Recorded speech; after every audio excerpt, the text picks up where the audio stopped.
Hello everyone, welcome to Nakshawala and online architect and interior designing firm. So friends, आज की video के अंदर हम लोग डिस्कस करेंगे कि किचन बनाते टाइम आपको किन किन बातों का ध्यान रखना चाहिए। जब भी आप अपने घर पे कंस्ट्रक्शन करवा रहे हैं तो किचन जो होता है वो किसी भी घर का जो है सबसे इंपॉर्टेंट पार्ट होता है, और किचन को बनाते टाइम हमें किन किन बातों का आपका ध्यान रखना चाहिए, उन्हीं बातों के बारे में हम आज की वीडियो के अंदर डिस्कस करेंगे। तो वीडियो को आपका स्टार्ट करते हैं।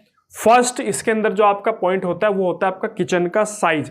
अक्सर हम लोग जो है आपका, क्योंकि साइज जो है आपका, जैसे अगर मैं मेट्रो सिटीज की बात करूं, अगर आपका गांव देहात में अगर आप कोई भी घर बना रहे हो तो वहां पे आपके पास में स्पेस की कोई कमी नहीं है। लेकिन अगर आप किसी मेट्रो सिटी के अंदर अगर आप घर बना रहे हो और वहां पे 1000 स्क्वायर फीट का कोई प्लॉट है, 700 स्क्वायर फीट का कोई प्लॉट है, 1200 स्क्वायर फीट है, तो वहां पे क्या होता है ना कि स्पेस जो है आपका वो काफी लिमिटेड हो जाता है। उसी में हमें अपना बेडरूम भी बनाना है, ड्राइंग रूम भी बनाना है, हमें टॉयलेट भी बनाना है, सारी चीजें जो है हमें उसी एरिया के अंदर एडजस्ट करनी है। तो कहीं ना कहीं किसी ना किसी कंपोनेंट को लेके जो है हमें साइज को लेके कॉम्प्रोमाइज करना पड़ता है। तो किचन का अगर आप यहाँ पे मिनिमम साइज रखेंगे तो वो आपका 5x8 जो है यहाँ पे काफी अच्छा साइज रहता है। इससे कम आप करोगे तो फिर आपको प्रॉब्लम आएगी। साथ ही साथ जो आपका स्टैंडर्ड साइज होता है वो आपका जो स्टैंडर्ड साइज होता है वो होता है आपका यहाँ पे 8x10। अगर ये आपका कोई भी किचन है, ये आपका किचन है, तो इसका जो आपका मिनिमम साइज जो होना चाहिए वो होना चाहिए आपका 8x10 8x8 या फिर अगर आप स्टैंडर्ड साइज की बात करें तो स्टैंडर्ड साइज होता है आपका 10x8 का। ठीक है। इसके अलावा अगर आपके पास में और भी स्पेस कम है, मान लीजिए आपका 700 स्क्वायर फीट का ही घर है या फिर 600 स्क्वायर फीट का ही घर है, तो उस केस में आप जो है 6x6 या फिर आप 6x7 का किचन भी बना सकते हो। या फिर मैं अगर आपको पर्सनली रिकमेंड करूंगा कि अगर आपके घर का साइज जो है वो काफ़ी छोटा है तो आप जो है फिर क्लोज किचन ना बना के आप जो है ओपन किचन बनाइए। ठीक है। ओपन किचन में क्या होता है कि ओपन किचन में जो है आपका साइज का जो रिस्ट्रिक्शंस होता है वो आपका खत्म हो जाता है। तो आप जो है अगर आपके घर का साइज कम है तो उस केस में आप जो है ओपन किचन को ज़्यादा प्रीफरेंस दीजिए एज कंपेयर टू जो है आपका क्लोज किचन। तो ये तो थी आपकी यहाँ पे साइज की बात। इसके बाद यहाँ पे नेक्स्ट बात आती है आपकी डायरेक्शंस। देखो, मानने के लिए आपका सब कुछ है और ना मानने वालों के लिए आपका कुछ भी नहीं है। तो ऐसे ही होता है आपका कि वास्तु भी एक ऐसा टॉपिक है कि जिसके लिए जो इसको मानता है वो बहुत डीपली इसको मानता है और जो नहीं मानता है उसके लिए ये कुछ भी नहीं है।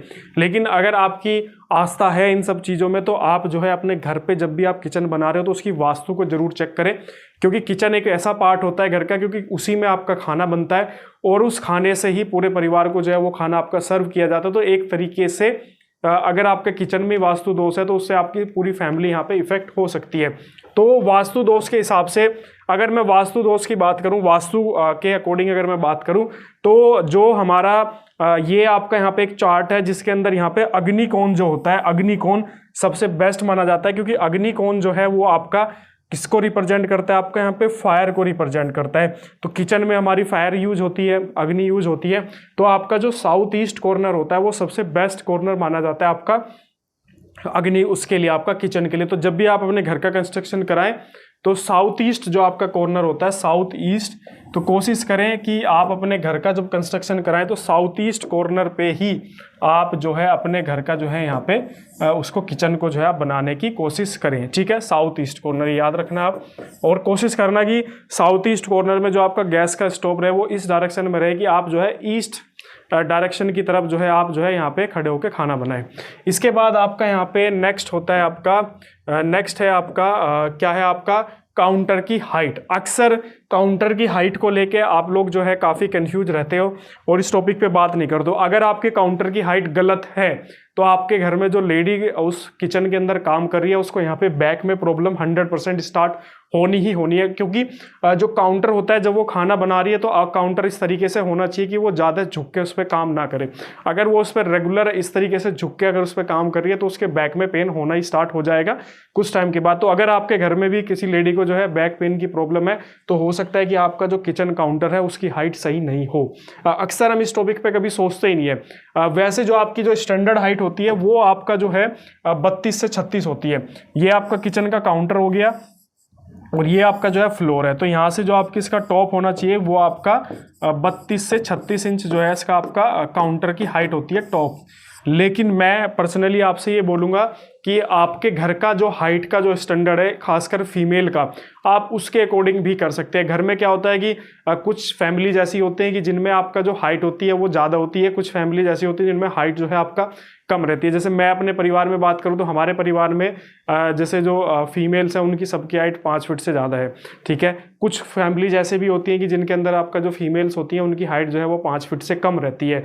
तो आप जो है, अगर आपके फैमिलीज के अंदर फीमेल की हाइट ज़्यादा है तो आप अपने काउंटर की हाइट को इंक्रीज कर लीजिए। अगर आपके घर में एवरेज जो आपकी फीमेल्स हैं उनकी हाइट कम है तो आप अपने काउंटर की हाइट को कम कर लीजिए, क्योंकि वो जितना ऐसे झुक के उस पर काम करेगी उतना ही उनको जो कमर में बैक पेन की प्रॉब्लम रहेगी, ठीक है। तो ये आप अपनी हाइट के अकॉर्डिंग, फैमिली हाइट के अकॉर्डिंग आप इसको एडजस्ट कर सकते हो। इसके बाद आपका यहाँ पे नेक्स्ट जो मेरी बारी आती है वो है आपका यहाँ पे level of the sink portion. अक्सर हम लोग क्या गलती करते हैं, जब ये आपका किचन का काउंटर है और यहाँ पे आपका जो ये सिंक है, सिंक के जो नीचे वाला पोर्शन होता है उसको भी हम जो हमारा फ्लोर लेवल होता है उसी के लेवल में रखते हैं। जैसे ये आपका यहाँ पे फ्लोर लेवल है और ये सिंक लेवल जब भी आप बनाए तो उसको थोड़ा सा डाउन करा दें, ठीक है। 1-2 इंच आप उसको डाउन कराइए। उससे क्या होता है कि अगर इन फ्यूचर कभी भी अगर यहाँ से कुछ ओवरफ्लो होता है या कोई भी लीकेज होती है तो वो पानी आपका यहीं पे स्टोर रहेगा और धीरे धीरे आपका बाहर निकल जाएगा। अगर क्या होगा कि ये भी आपका दोनों अगर आपके सेम लेवल पे है और यहाँ पे इन फ्यूचर में, क्योंकि यहाँ पे हर टाइम आपका पानी रहता है, कभी आपका ऐसा भी होता है कि जो आपकी वेस्टेज वाली लाइन है वो चौक भी हो जाती है। ओवरफ्लो की भी शिकायत यहाँ पे देखी गई है लोगों के घर में। तो जब यहाँ पे अगर आपका ओवरफ्लो होगा तो ये पानी आपका बाकी फ्लोर पे भी स्प्रेड हो सकता है, फैल सकता है। तो इसलिए जब भी कोशिश करें तो जो आपका किचन सिंक जहाँ पे आ रहा है, सिंक के नीचे जो आपका किचन वाला पोर्शन है उसको थोड़ा सा आप डाउन करिए। उससे क्या होगा कि अगर इन फ्यूचर में कभी यहाँ पे लीकेज या फिर ओवरफ्लो की समस्या होती है तो वो आपकी समस्या भी यहाँ पे प्रॉब्लम जो है दूर हो जाएगी। इसके बाद जो है आपका यहाँ पे नेक्स्ट है आपका प्रॉपर वेंटिलेशन। किचन आपका एक ऐसा पार्ट है कि अगर वहाँ पे आपका वेंटिलेशन नहीं है तो उससे आपका पूरा जो घर है वो आपका पूरा डिस्टर्ब रहेगा। आपने अक्सर देखा भी होगा कि जिन घर में वेंटिलेशन नहीं होता है तो कोई ऐसी सब्जी आप बना रहे हो कि जिसमें ज़्यादा मिर्च मसाले यूज हो रहे हैं, या फिर आप जैसे पराठे का भी बनाओ तो उस पर पूरे घर में जो एक फोग धुआं जो है वहाँ पे इकट्ठा हो जाता है। उसके लिए जो है हम लोग जो आपका एग्जॉस्ट फैन लगाते हैं, वहाँ पे चिमनी यूज़ करते हैं। तो अक्सर कोशिश कीजिए कि कम से कम आपके जो किचन है वहाँ पे एक विंडो जरूर हो, चाहे वो छोटी साइज में क्यों ना हो, लेकिन वहाँ पे कोशिश करिए कि जब भी आप किचन बनाएं तो किचन आप इस तरीके से बनाएं कि वहाँ पे आपकी वेंटिलेशन की व्यवस्था जरूर हो। अगर आपका जैसे ये प्लॉट है और अगर यहाँ पे आपकी रोड यहाँ पे है मान लीजिए, तो यहाँ पे अगर आप किचन बना रहे हो फ्रंट पे तो आपको वेंटिलेशन की कोई प्रॉब्लम नहीं है। लेकिन अगर आप यहाँ पे बना रहे हो, जैसे जनरली दिल्ली जैसे शहरों में क्या होता है कि जितने भी मैक्सिमम प्लॉट है वो आपके 1 साइडेड प्लॉट है, क्लियर। तो 1 साइडेड प्लॉट में क्या होता है कि आपका सिर्फ फ्रंट ओपन होता है, बाकी का जितना भी पोर्शन होता है वो सारा का सारा आपका क्लोज रहता है। तो अगर आप यहाँ पे अपनी किचन बना रहे हो तो कोशिश कीजिए कि उसके किसी ना किसी पोर्शन पे राइट साइड या फिर लेफ्ट साइड पे एक ओटीएस जरूर दें। ओटीएस आपका जो ओपन टू स्काई रहता है, जो साफ्ट हम लोग इसको बोल सकते हैं। तो कोशिश करिएगा कि किचन जो हो उसके वेंटिलेशन के लिए हम लोग जो है या तो फ्रंट पे बनाने की कोशिश कीजिए, अगर फ्रंट पे नहीं बन रहा है, अंदर आ रहा है तो वहाँ पे साफ्ट जरूर प्रोवाइड कीजिए। तो वेंटिलेशन की आपकी समस्या जो है वहाँ पे नहीं आने वाली है। इसके बाद आपका वॉल्स टाइल्स, जब भी आप किचन बनवाएं तो वॉल्स की टाइल्स जो है वो जरूर लगवाएं। अक्सर ये भी देखा गया है कि कुछ लोग जो है बजट के चलते हुए जो है आपका वॉल्स टाइल्स को अवॉइड कर देते हैं। लेकिन वॉल टाइल का आपका एक बेनिफिट क्या है कि इसकी वजह से जब आपका जो भी यहाँ पे हम लोग खाना बनाते हैं, जो भी चीज़ें करते हैं, जैसे सिंक वाला पोर्शन है, सिंक वाले पोर्शन में हम जब भी कोई भी बर्तन वगैरह कुछ भी वॉश करते हैं तो जो आपकी दीवार होती है उससे एग्जिस्टिंग जो दीवार होती है उस पर पानी के छींटे जाते हैं। अगर आप वहाँ पर टाइल यूज नहीं करोगे तो कुछ टाइम के बाद आप देखोगे कि सिंक के पास वाला जो प्लास्टर है वो आपका वहाँ से पपड़ी बन के फूल जाता है और उखड़ने लग जाता है। इसलिए टाइल्स जरूर लगवाएं। अब यहाँ पे आपका गैस स्टोव है सपोज कीजिए, और यहाँ पे जो वॉल टाइल्स अगर नहीं होगी तो यहाँ पे जो भी खाना बन रहा है तो उससे जो ऑयल वगैरह निकलता है वो आपकी दीवार पे जाएगा। अल्टीमेटली जो आपका दीवार का पेंट है, कलर है, उसको वहाँ पे इफेक्ट करेगा। कोशिश करना, ये आपका किचन का काउंटर है तो अक्सर लोग क्या करते हैं यहाँ पे 2 फीट तक 1.5 फीट तक जो है आपका यहाँ पे टाइल्स लगा देते हैं। लेकिन मैं आपको रिकमेंड करूँगा कि आप जो पूरी जो आपकी सीलिंग है, जितनी आपकी सीलिंग की हाइट यहाँ पे आ रही है, मान लीजिए यहाँ से जो है 3 फीट आपने यहाँ से उठा दिया और लगभग 7 फीट आपका ये आ रहा है, तो टोटल पूरी हाइट तक जितनी भी आपकी सीलिंग की हाइट आ रही है, टोटल हाइट तक जो है आप यहाँ पे टाइल्स का यूज़ करें। क्लियर। टोटल हाइट तक जो है आप टाइल्स का यूज करें, वो आपके लिए लॉन्ग टर्म आपके लिए काफी बेनिफिशियल रहेगा, क्योंकि मेंटेनेंस कॉस्ट आपकी नहीं जाएगी। अगर यहाँ पे टाइल के ऊपर अगर कोई ऑयल आता है, ठीक है, या कोई भी ऐसी गंदगी आती है, तो आप टाइल पे से उसको इजीली रिमूव कर सकते हो। लेकिन एक नॉर्मल वॉल है जिस पर आपका पेंट हो रखा है, तो उस वॉल्स पे आप उसको रिमूव करने में आपको कहीं ना कहीं प्रॉब्लम आएगी। क्लियर। तो इसके बाद आपका यहाँ पे नेक्स्ट है आपका use marble in the flooring. ठीक है, अक्सर देखा गया है कि हम लोग क्या करते हैं कि जो टाइल्स का आज के टाइम में ट्रेंड बहुत ज़्यादा है। अगर मैं मेट्रो सिटीज़ की बात करूं तो हम जो भी पूरे एग्जिस्टिंग घर के अंदर जो टाइल्स लग रही हैं, सेम टाइल्स हम लोग जो है आपका किचन के अंदर भी सेम टाइलें यूज़ करते हैं। लेकिन मैं आपको रिकमेंड करूंगा कि आप जो टाइल का जो किचन का जो फ्लोर है वहाँ पे आप लोग टाइल्स के कंपैरिजन में जो है आपका मार्बल का यूज़ कीजिए। ठीक है, क्योंकि क्या होता है कि कभी कभी यहाँ पे हम लोग कुछ ऐसे इक्विपमेंट यूज़ करते हैं, अगर वो आपका गिर जाए, ठीक है, किसी भी कारण से अगर वो गिर जाए तो टाइल आपकी ब्रेक हो जाएगी। और आप अगर आज किसी टेक्सचर की कोई टाइल आप मार्केट से परचेस करके आए, ये मेरी कोई टाइल है, इसकी कोई भी टेक्सचर हो सकती है, तो मैंने इसको आज मार्केट से परचेस किया। अगर मैं 2 साल बाद सेम टाइल मार्केट में जाऊंगा परचेस करने, तो मुझे इस सेम टेक्सचर की टाइल जो है अवेलेबल नहीं होगी, क्योंकि हर साल पैटर्न चेंज हो जाते हैं। तो अगर आपके घर पे टाइल है, अगर एक टाइल आपकी टूट जाती है, आपने स्पेयर भी रखा है, 2-3 टाइलें भी आपने एक्स्ट्रा रखी हुई है, लेकिन अक्सर ये देखा गया है कि अगर टाइलें अगर किसी के घर में ब्रेक हो जा रही हैं तो वो जो है आपका मिलना बड़ा मुश्किल हो जाता है। ठीक है, तो आपको फिर उसके आसपास की टाइलें भी सब उखाड़नी पड़ेगी। तो मार्बल में ये दिक्कत नहीं आती। अब घर में है आजकल ये इंडियन किचन है, कोई वेस्टर्न किचन तो है नहीं कि सारी मशीनें यूज़ हो रही हैं। अब वो मूसली होती है ऐसे कूटने वाली, अब मैं उसी से ऐसे कूट रहा हूँ और वो मेरे हाथ से ऐसे छिटक के नीचे गिर गई। जैसे ही वो नीचे जाएगी, टाइल पे लगेगी, तुरंत टाइल जो है ब्रेक हो जाएगी। या फिर ज़्यादातर जो है घरों में जो है यहाँ पे सिलेंडर यूज़ किया जाता है, हर जगह जो है आपका एलपीजी का कनेक्शन जो है वो आपका अवेलेबल नहीं है। ठीक है, आप अगर वेस्टर्न कंट्रीज़ में जाओगे, अमेरिका, यूरोप्स में, तो वहाँ पे सिलेंडर का चलन नहीं है। वहाँ पे जो है गैस जो है पाइपलाइन के थ्रू सप्लाई हो रही है। दिल्ली के जैसे शहरों में अब ये धीरे धीरे चलन बढ़ रहा है, सरकार इस पे जोर दे रही है, लेकिन अभी भी मैक्सिमम जो सप्लाई होती है वो गैस सिलेंडर के थ्रू ही सप्लाई होती है। तो उस केस में क्या होता है, सिलेंडर है 14-15 किलो का सिलेंडर है आपका, 20 किलो का सिलेंडर है, आप उठा के ला रहे हो और गलती से भी आपने उसको एकदम से टाइल के ऊपर पटक दिया, तो आपकी टाइल्स के अंदर क्या आ जाएंगे, क्रैक आ जाएंगे, जिसकी वजह से वो हमेशा आपके दिमाग में खटकती रहेगी। आप उसको रिप्लेस भी कराओगे तो सेम टेक्सचर अगर मिल गया तो अच्छी बात है, सेम टेक्सचर अगर नहीं मिला तो फिर आपको प्रॉब्लम यहाँ पे होने वाली है। इसलिए मार्बल यूज़ कीजिए। इसके बाद आपका नेक्स्ट है आपका इलेक्ट्रिकल पॉइंट्स।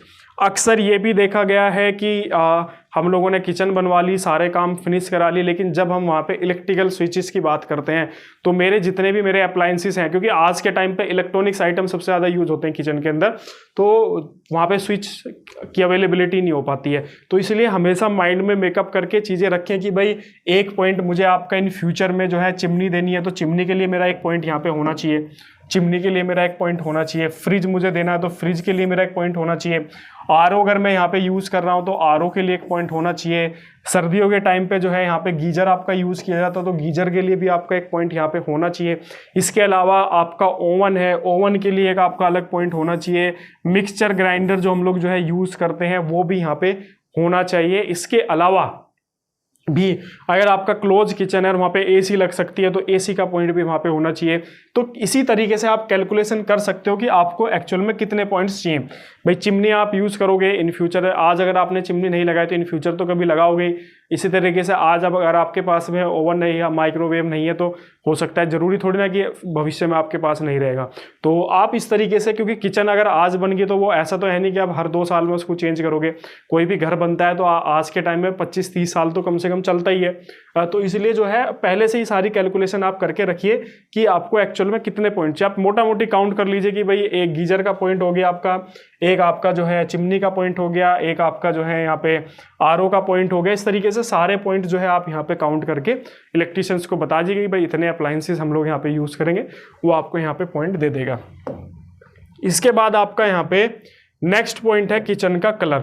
हमेशा कोशिश कीजिए कि किचन में जो है लाइट कलर ना यूज़ करें, क्योंकि क्या होता है कि कलर किचन में सारे काम ऐसे होते हैं, कुकिंग होती है, आपका वॉश बेसिन यूज होता है, तो सारे आइटम ऐसे यूज होते हैं कि आपका जो कलर है अगर वो लाइट कलर है तो उसके गंदे होने के चांसेस ज़्यादा हैं। तो इसलिए आप जो है हमेशा कोशिश कीजिए कि थोड़ा डार्क कलर की तरफ को जाएं। किचन में डार्क कलर जो है आपका थोड़ा ज़्यादा सही रहेगा, या फिर एज पर आपकी चॉइस भी है, ये चॉइस का भी एक मैटर होता है, लेकिन मैं पर्सनली रिकमेंड करूंगा कि थोड़ा डार्क कलर आप यहाँ पे यूज़ करें। तो ये टोटल 9 पॉइंट थे जो आज की वीडियो के अंदर हम लोगों ने डिस्कस किए।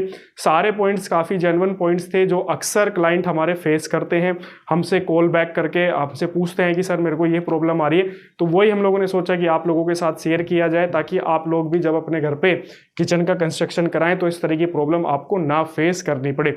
अगर कोई डाउट है, कोई क्वेश्चन है, या आप अपने किचन मॉड्यूलर किचन बनवाना चाहते हो, उसका इंटीरियर कराना चाहते हो, तो नीचे नंबर दिया गया है, आप हमसे संपर्क कर सकते हैं। और चैनल को जरूर सब्सक्राइब करना, क्योंकि यहाँ पे तो सारी सर्विस अवेलेबल हैं, वो भी फ्री ऑफ कॉस्ट। मिलते हैं आपसे नेक्स्ट वीडियो के अंदर। Okay, thank you.